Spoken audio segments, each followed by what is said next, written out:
So many MSPs have a website that looks okay, right? It's full of stock photos. The copy's written by someone that's not them. So it's just all marketing speak, ChatGPT-esque.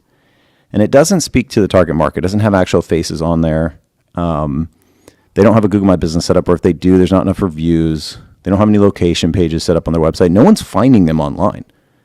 So how are they going to be found, right? And they're posting on social media, but they don't have any followers, any audience, so it's never going to convert anything.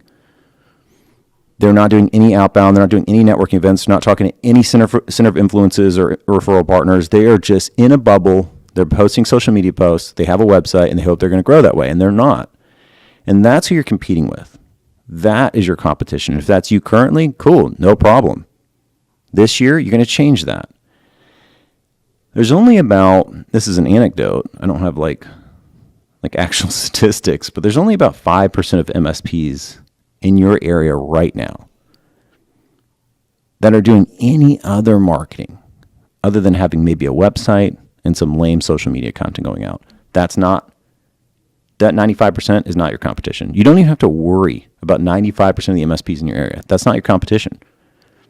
Your only competition in reality is the 5% of MSPs that are marketing. Those are the ones that are currently growing. That's your competition.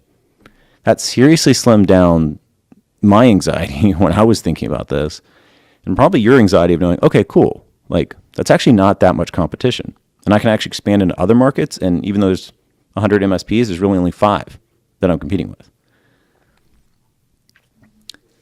Like, how many MSPs are actually warming up domains and have an outbound call email, postcard, call campaign, cold email, postcard, call campaign happening right now? How many people actually went through that effort in-house and are doing that?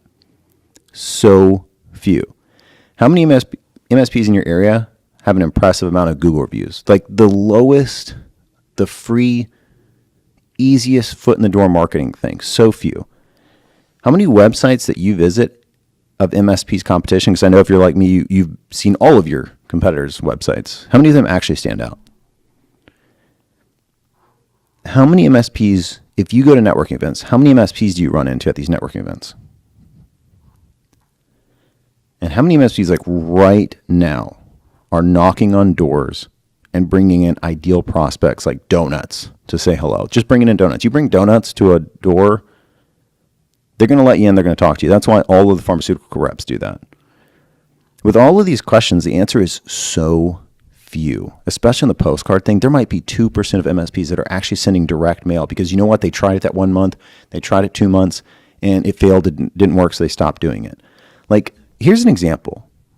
Like, everyone talks shit on Robin Robbins, which I get it. I never did Robin Robbins. I see their stuff, makes me cringe. But there are massive advocates of Robin Robbins. Why? Because what Robin Robbins is preaching is like consistency of that process. Like you're sending this direct mail stuff out every single month. There's a process here that you have to follow. And if you consistently do it, you're going to win.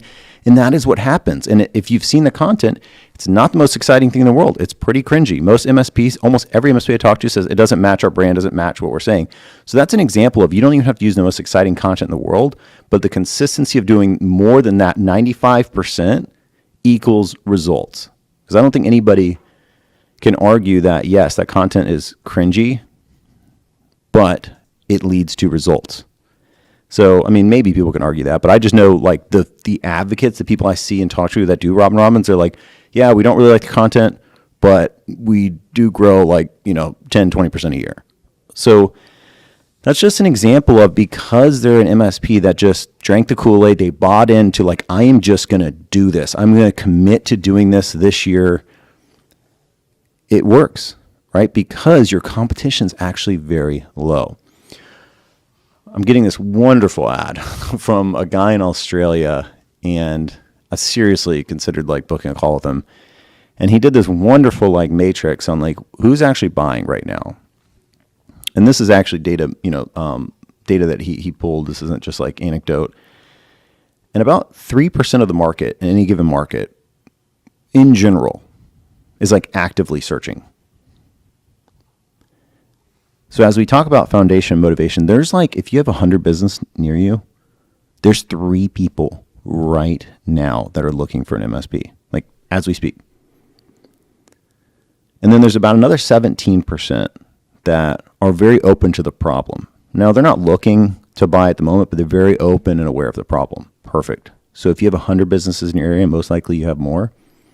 You have 20 prospects right now as you listen to this podcast that need your help. And most likely, they have not even been contacted by a local MSP. They might have got cold. Think about who's cold calling. These big ass companies. Maybe these big MSPs are calling into the market. And maybe the price point's way higher than you, or maybe the company wants to work with local. Or maybe they're not answering their phone. But how many local businesses are cold calling other local businesses to set appointments? So few. So if you have 20 people in your market right now that need help, that's a huge opportunity, especially because there's not that many MSPs that are trying to reach them right now.